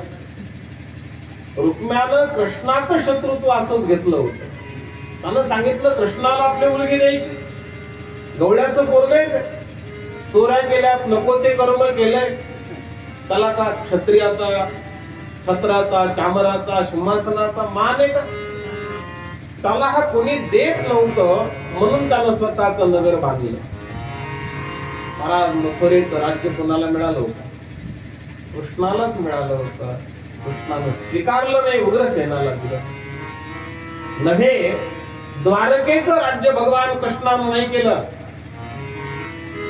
द्वारकेचं अधिकृत राज्य भगवान कृष्णानं वसुदेवाला दिलं. लोक म्हणत होते मला त्याला द्वारकेचा राजा, तो नव्हता. आज रुक्म्याचं बोलणं ऐकलं आणि भीष्म गप्प बसले. महाराज त्याचं कारण सांगतो, ऐका जरा. मुलाचा जोडा बापाच्या पायात येऊ लागला किंवा बापाचा जोडा मुलाच्या पायात येऊ लागला आणि मुलगा बरोबरीचा झाला की कोणी गप्प बसायचं? बापानं. आता बोलायचं नाही महाराज. भीष्म शांत राहिले. आता पुढे ऐका महाराज, त्याचं उत्तर पुढे माझ्याकडे. पुढे ऐका. आता रुक्मिणीने विचारलं, मी काय करू? कारण आता तुम्ही तुमचा धर्म पाळायला लागला की मी मुलाला बोलणार नाही. आई म्हणते माझ्या काही हातात नाही, मग आता मी काय करू? त्यावेळेला शुद्धमतीनं आणि भीष्मकानं रुक्मिणीला सांगितलं, रुक्मिणी तू एक पत्र लिही आणि पत्रानं भगवान कृष्णाला कळव. महाराज रुक्मिणीनं पत्र पाठवलं, पण आई वडिलाला विचारून पाठवलं का मनाने? हा, तसं विचारून तुम्ही पाठवा, काही अडचण नाही. आपल्या प्रत्येक गोष्टी तुम्हाला शास्त्रानं सांगितल्या महाराज, पण त्या चुकीच्या नाही सांगितल्या. सुदेवाला बोलावलं आणि रुक्मिणीनं आज एक 7 श्लोकाचं पत्र सुदेवाकडे पाठवलं. सुदेव ते पत्र घेतात आणि आज द्वारकेला येतात. ब्रह्मगीत ब्राह्मणो ब्रह्मी ब्रह्मज्ञो ब्राह्मण प्रिय.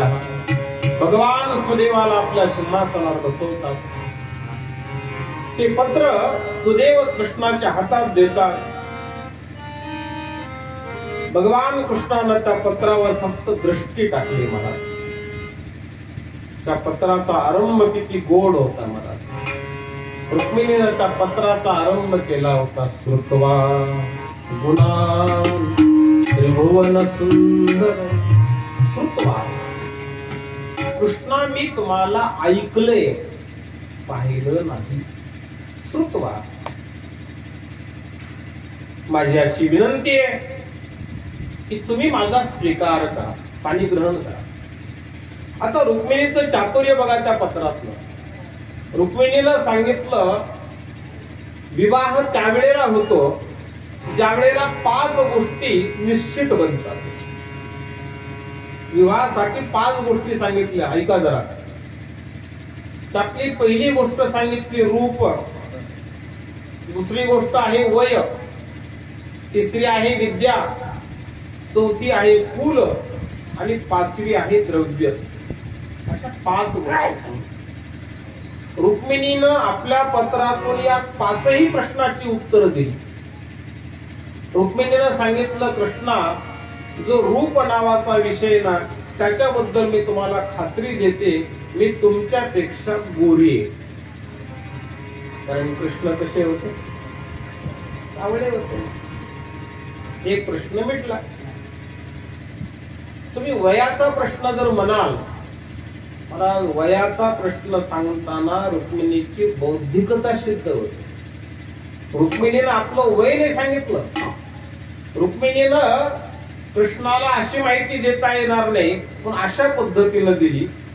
रुक्मिणी म्हणाली, कृष्णा, माझ्या वडिलांनं, माझ्या भावानं माझं लग्न शिशुपालाशी ठरवलंय, पण मला ते मान्य नाही, म्हणून तुम्हाला पत्र पाठवलंय. म्हणजे माझं लग्नाचं वय झालंय.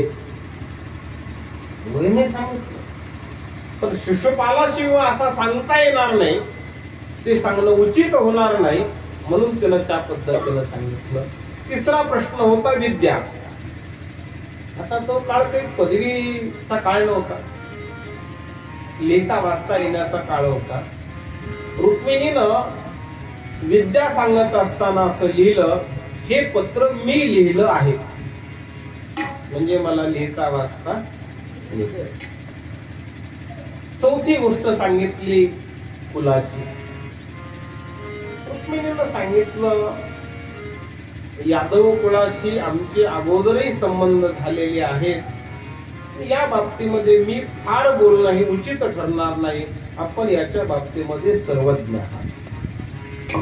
आणि 5वी गोष्ट सांगितली मला द्रव्य. द्रव्य म्हणजे हुंडा. बरं, कदाचित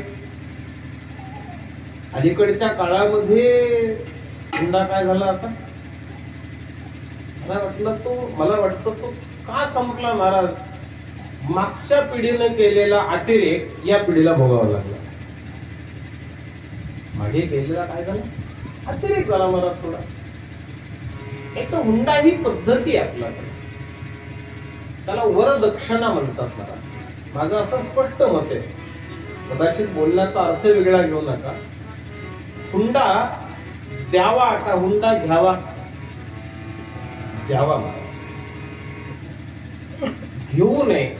तू म्हणाल घेऊ नये म्हणल्यावर मग द्यावा हे कसं सिद्ध होईल? घेऊ नये याचा अर्थ मागू नये. तो कुणीतरी द्यावा आणि आपण मग तो द्यावा. ती वरदक्षिणा असते. आपल्याकडे उपचारामध्ये दक्षिणा हा एक उपचार आहे. गंध, अक्षदा, फूल, धूप, दीप, दक्षिणा, नैवेद्य हा उपचार आहे. आज तिनं सांगितलं, महाराज मी तुमच्यासाठी हुंडाई तयार केलाय. मला माहित आहे तुम्ही लक्ष्मीचे पती आहात, पण तुम्हाला सामान्य द्रव्य मी काय देणार आहे, पण मी तुम्हाला जे आवडतं ते देणार आहे. पूर्वेष्ट दत्त विप्रे गुरुदेव वचना.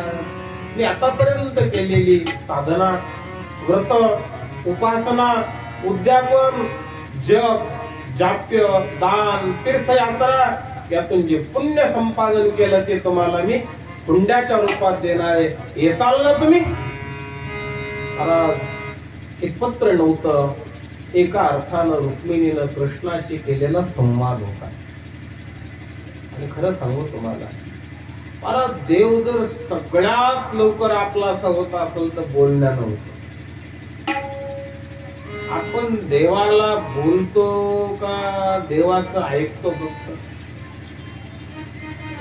अरे साधा तुम्ही एखाद्या माणसाजवळ जा आणि त्याला अर्धा तास बोलत राहा, त्यानं काहीच जर उत्तर नाही दिलं तर तुम्हाला बरं वाटतं का नाही बरं वाटत?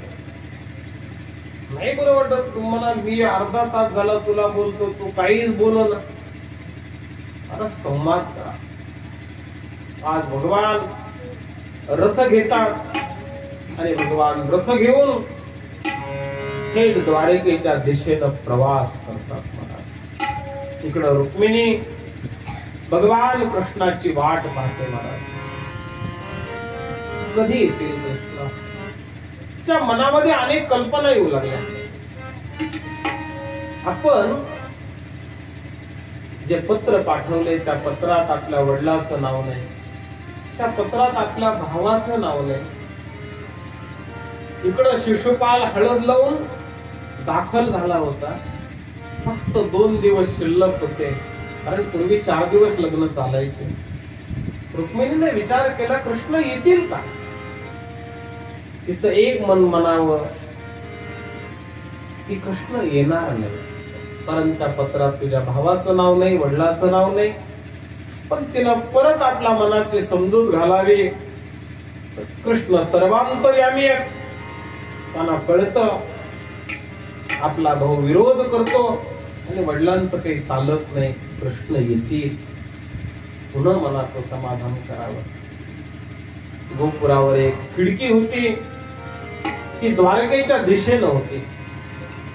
त्यामध्ये जाऊन रुक्मिणी सारखी टक लावून त्या दिशेनं पाहत होती. मला कृष्ण येतील का, कृष्ण येतील का? सागबाई हरी बिन सागबाई हरी बिन सागबाई हरी बिन आज रुक्मिणी अधीर बनलेली आहे. घटका गोटे दिवस लेखे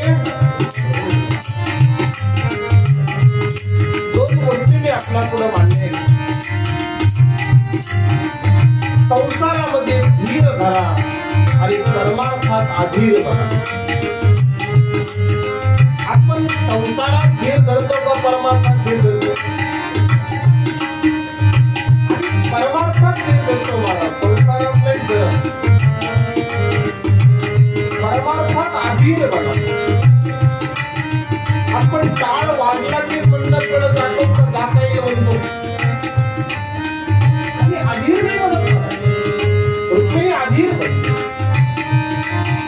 कारण त्याच्या मनामध्ये त्या कल्पना येऊ लागल्या की माझ्या भावानं माझा विवाह कुणाशी निश्चित केला.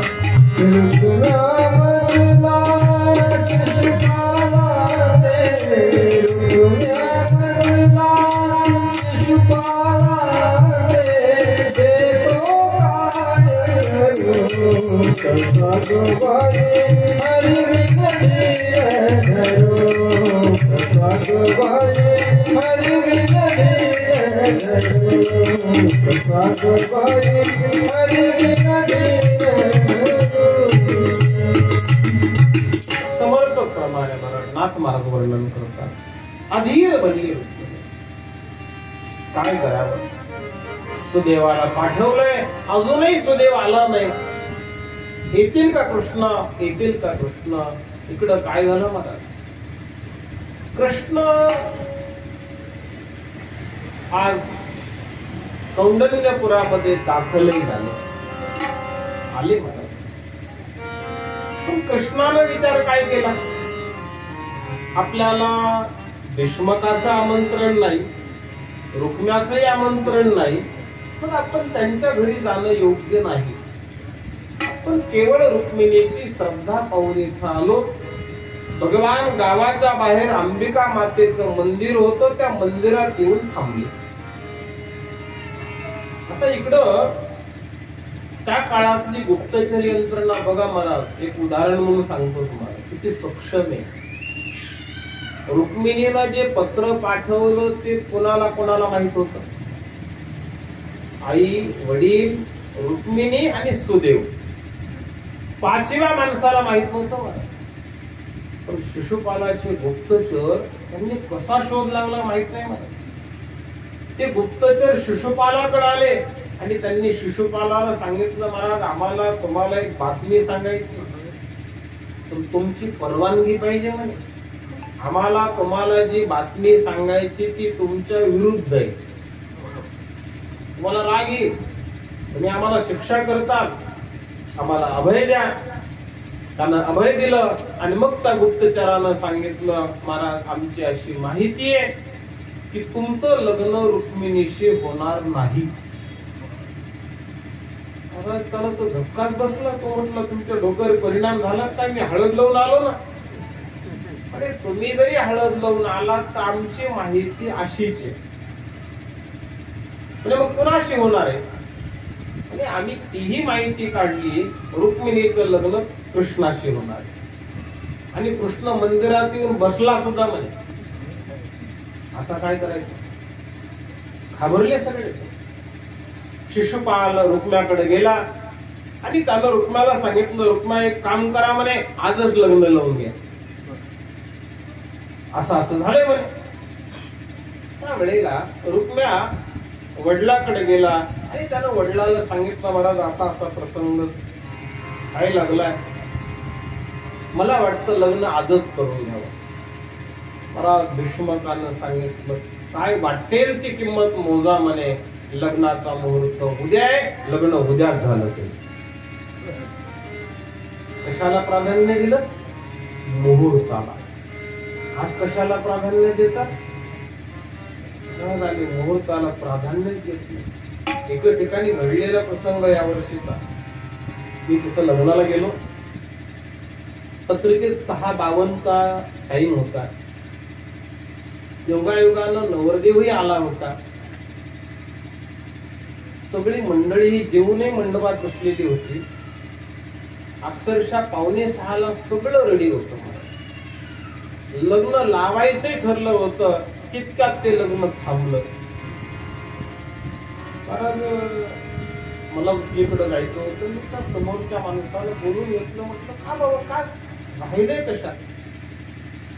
नाही म्हणजे लाइटिंग जास्त लावलेली आणि अंधार पडल्याशिवाय लग्न लावायचं. काय विचित्र अवस्था. आपण भौतिकतेच्या किती अधीन व्हावं याला मर्यादा आहेत. मला नैतिकता सोडा बाजूला कदाचित, पण निदान भौतिकतेच्या आहारी तरी जाऊ नका. आज भीष्मकानं सांगितलं, आपल्या कुलाचाराच्या पद्धतीप्रमाणे आज आपली नववधू देवीच्या दर्शनाला जाईल आणि उद्याच्याला लग्न होईल. आज लग्न होणार नाविलाज झाला. रुक्म्यानं सांगितलं, ज्या मंदिरात रुक्मिणीला दर्शनाला जायचंय कृष्ण तिथंच बसलेला आहे म्हणे. अरे मग तुम्हाला भीती वाटते तर रुक्मिणीच्या सोबत सैन्य घ्या म्हणे. तर आज रुक्मिणीच्या सोबत सैन्य दिलं आणि आज रुक्मिणी देवीच्या मंदिरात दर्शनाला आली. ज्यावेळेला रुक्मिणीची मिरवणूक यायला लागली, कृष्णानं पाहिलं मला आणि कृष्णाने विचार केला, आपण इथं बसणं योग्य नाही. कारण तिच्या मैत्रिणी असतील, रुक्मिणी असेल, आपली अडचण होऊ नये म्हणून कृष्ण तिथून उठले आणि मंदिराच्या मागे रथात जाऊन बसले. ही कल्पना थोडी डोळ्यासमोर साकार करा मला. रुक्मिणी आज देवीच्या समोर जाते आणि देवीची प्रार्थना करते. आता इथं गंमत काय म्हणा, रुक्मिणी पूजा करते देवीची, पण मागणी कोणाची? तशी पूजा कोणाची करा मला, मागणी त्याची करा. आपुला तो मागणी त्याची करा. रुक्मिणीने देवीची प्रार्थना केली महाराज, अंबे एक करी उदास न करी भक्ताशी हाती धरी. आज रुक्मिणी शाक्त होती ना. आपल्याकडे 5 पंथ आहेत. गाणपत्य जो गणपतीची उपासना करतो. दुसरा पंथ आहे शाक्त जो देवीची उपासना करतो. तिसरा पंथ आहे वैष्णव जो पांडुरंगाची उपासना करतो. चौथा शैव आहे तो भगवान शंकराची उपासना करतो. आणि 5वा सौर आहे तो सूर्याची उपासना करतो. रुक्मिणी शाक्त होती मला, देवीची उपासक होती. तिनं देवीला प्रार्थना केली, अंबे एक करी उदासन करी भक्ताशी हाती धरी विघ्ने दूर करी. तिला माहित होत मला, कारण कृष्ण कौंडण्यपुराला आले हे कळालं आणि बलराम दादा सैन्य घेऊन दाखल झाले. विघ्ने दूर करी स्वधर्म उद्धरी दारिद्र्य माझे हरी. तिनं आज मनोभावे देवीची प्रार्थना केली. आज रुक्मिणी प्रदक्षिणा घालण्यासाठी मंदिराच्या मागे गेली. ऐका जरा प्रसंग आहे. मी तुम्हाला जे पहिल्यांदा सांगितलं ना, कृष्णानं लग्न केले नाही. कदाचित तुम्ही म्हणाल मग कृष्ण इथं कसा आला? कृष्ण आला का सुदैवानं आणला? आला नाही महाराज, आणला. आता कृष्ण रथात बसले प्रदक्षिणा करण्यासाठी. रुक्मिणी आज मंदिराच्या मागे आली. पाहते तर रथात कोण दिसायला लागलं? कृष्ण दिसायला लागलं. आता रुक्मिणी रथाच्या जवळ गेली आणि रुक्मिणी रथाच्या जवळ जाऊन उभी राहिली. कृष्णही बोलत नाही, रुक्मिणीही बोलत नाही. प्रसंग ऐका जरा. दोघही बोलत नाही का? मला महिलांना विचारायचंय, तुमचा सगळ्यात मोठा अलंकार कोणता आहे? सांगा.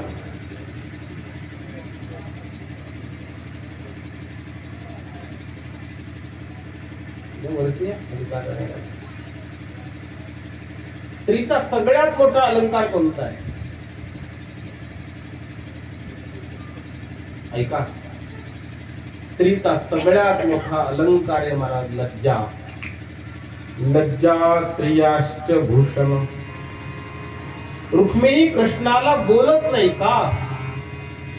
कारण अजून आपला विवाह झाला नाही आणि विवाहाच्या अगोदर बोलता येत नाही. आता तो जमलं कीच मोबाईल घेऊन देतात. कारण आपण चरित्र ऐकायला तयार नाही म्हणून आपलं चारित्र्य खराब होत आपलं.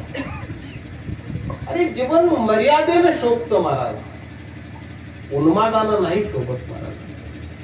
आज रुक्मिणी कृष्णाला काहीच बोलत नाही. आता गंमत ऐका महाराज, कृष्णही रुक्मिणीला बोलत नाही. पुरुषाचा सगळ्यात मोठा अलंकार कोणता आहे? महाराज पुरुषाचा सगळ्यात मोठा अलंकार आहे मर्यादा. सगळ्यात मोठा अलंकार. बापानं मुला देखत तंबाखू खावी का मुलानं बापा देखत तंबाखू खावी?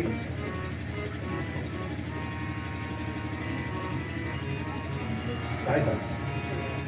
बापानं मुला देखत तंबाखू खाऊ नये का मुलानं बापा देखत खाऊ नये?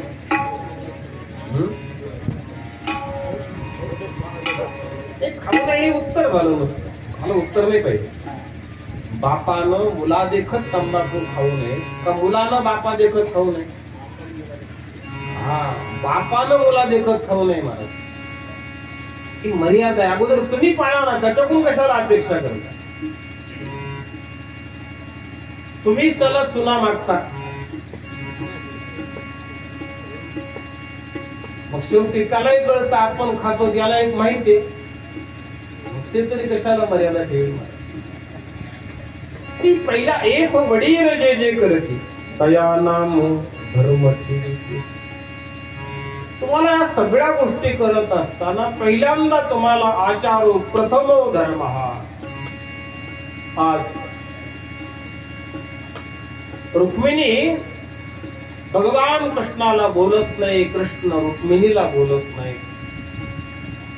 शेवटी ऐका जरा, अटीतटीचा प्रसंग जर तयार झाला ना तर माघार कोणी घ्यायची ही भागवतानं सांगितलं. रुक्मिणीनंच घ्यायची महाराज. रुक्मिणीनंच कृष्णाला सांगितलं, कृष्णा माझं पाणी ग्रहण करा, मला रथावर द्या. भगवान रुक्मिणीला रथावर घेतात आणि द्वारकेचा मार्ग धरतात. रुक्मिणी नेली. गोंधळ होतो महाराज. रुक्मिणीचा भाऊ रुक्म्या, त्याच्या कानावर ही वार्ता जाते. त्यावेळेला रुक्म्या रथ घेतो आणि भगवान कृष्णाचा पाठलाग करतो. मला आपल्याकडे विवाहाच्या 8 पद्धती सांगितल्या. आज कालाच्या ओघामध्ये सगळ्याच लुप्त होऊ लागल्या मला. जो आपल्याकडे वैदिक विवाह होता तोही आता संपू लागला. इथं हा गांधर्व विवाह होतो. त्यावेळेला त्या मुलीला मुलीच्या असणाऱ्या मनोगतानं तिला घेऊन जातात तो गांधर्व विवाह होतो. त्यावेळेला भगवान रुक्मिणीला घेऊन चालले, त्यावेळेला रुक्म्यानं कृष्णाचा क्षत्रिय धर्म जागा केला आणि त्यानं आव्हान दिलं, कृष्णा तू जर क्षत्रिय असशील तर माझ्याशी युद्ध कर, युद्धात मला पराभूत कर आणि मग मुलगी घेऊन जा. कृष्णानं मान्य केलं. बरोबर. रथ थांबवला आणि रुक्म्याचं आणि भगवान कृष्णाचं युद्ध सुरू झालं. मला या युद्धात पाहता पाहता कृष्णानं रुक्म्याला पराभूत केलं. त्याच्या हातातली शस्त्र तोडली, त्याचा सारथी मारला, रथ तोडला. आता त्याच्याजवळ काहीच राहिलं नाही महाराज. आता एखादा बाण मारला तर मरणार आहे तो. कृष्णानं त्याला शस्त्रविरहित केलं आणि मग मात्र रुक्म्या कृष्णाला शब्दानं बोलायला लागली, अनेक अपशब्द बोलायला लागले. कृष्ण गप्प होते महाराज. कुठपर्यंत गप्प राहणार. शेवटी कृष्णाला राग आला आणि कृष्णानं सुदर्शन चक्र काढलं. आता त्याच्यावर सोडणार, रुक्मिणीनं हात धरला. कृष्ण मारू नका म्हणे, माझा भाऊ म्हणून नाही म्हणत म्हणे, पण तुम्ही जर त्याला आता मारलं, अजून आपलं लग्न व्हायचंय, माझ्या वडिलाला सुतक पडत, आपलं कन्यादान होणार नाही, म्हणून त्याला मारू नका. कोण म्हणतोय महाराज? रुक्मिणी म्हणते आपल्याला सुतक पडेल आणि आम्ही म्हणतो काय होतं. काय होतं याचं उत्तर सांगू का तुम्हाला? महाराज तुम्ही आज काही करा, काहीच होत नाही, पण काही दिवसानं झाल्याशिवाय आज काही नाही होत. करा, काही अडचण नाही. कालेन फलते. आज ज्वारी पेरली म्हणजे उद्या कणस येत नसतात. कालामध्ये काल दौडावा लागतो. कालेन फलते. आज कृष्णानं काय केलं नीट ऐका जरा. कृष्णानं रुक्म्याला मारलं नाही महाराज, रुक्म्याला अपमानित केलं. काय केलं? कृष्णानं रुक्मियाला पकडलं आणि त्याच्या डोक्याचे खालचे केस सगळे काढून टाकले, फक्त वरचे केस ठेवले. हे अपमानित करण्याचं लक्षण आहे. असे रुक्मे सध्या बरेच दिसतात तुम्हाला. त्यांना बिचारायला माहीतच नाही मराठी फॅशन आहे का अपमानाचं लक्षण आहे म्हणून, कारण ते भागवत ऐकतच नाही. आपल्याकडं महाभारतात हा प्रसंग आलेला आहे अश्वत्थाम्याच्या बाबतीत. कारण कधी कधी अपमान हा मृत्यूपेक्षा भयंकर आहे. रुक्माला मारायचं नव्हतं म्हणून त्याची पाठ काढली, त्याच्या डोक्यावरचे खालचे केस सगळे काढून टाकले. महाराज तो काळ होता महाराज, अपमान कळत होता त्या काळात. आजच्या काळात अपमान काय झालं? अपमानच सन्मान झालाय. रुक्म्यानं काय केलं मला? रुक्म्या गावात गेला नाही, कारण केस काही 2 दिवसात येत नसतात. रुक्म्यानं भोजकटक नावाचं नगर स्थापन केलं आणि रुक्म्या कौंडण्यपुरापासून बाजूला थांबला. आजही तुम्ही जर अमरावती जिल्ह्यात गेलात तर तिथं ती गावं आजही आहेत. रुक्म्या तिथं गेला नाही. भगवान आज गर्गाचार्याला विश्व भगवान कृष्णाकडे येतात आणि सांगतात, कृष्णा आता तुम्ही कौंडण्यपुराला चला, आपल्याला विवाह करायचा आहे. भगवान कृष्ण त्यावेळेला नम्रपणे सांगतात की आपल्याला परत येता येणार नाही, कारण परत जर आलो तर तोपर्यंत लग्नाचा मुहूर्त चुकल. हा विवाह सोहळा याच ठिकाणी लावू. तो कृष्णाचा विवाह झाला तो ना द्वारकेत झाला ना कौंडण्यपुरात झाला, तो मूळ माधवपूर नावाच्या ठिकाणी झालेला.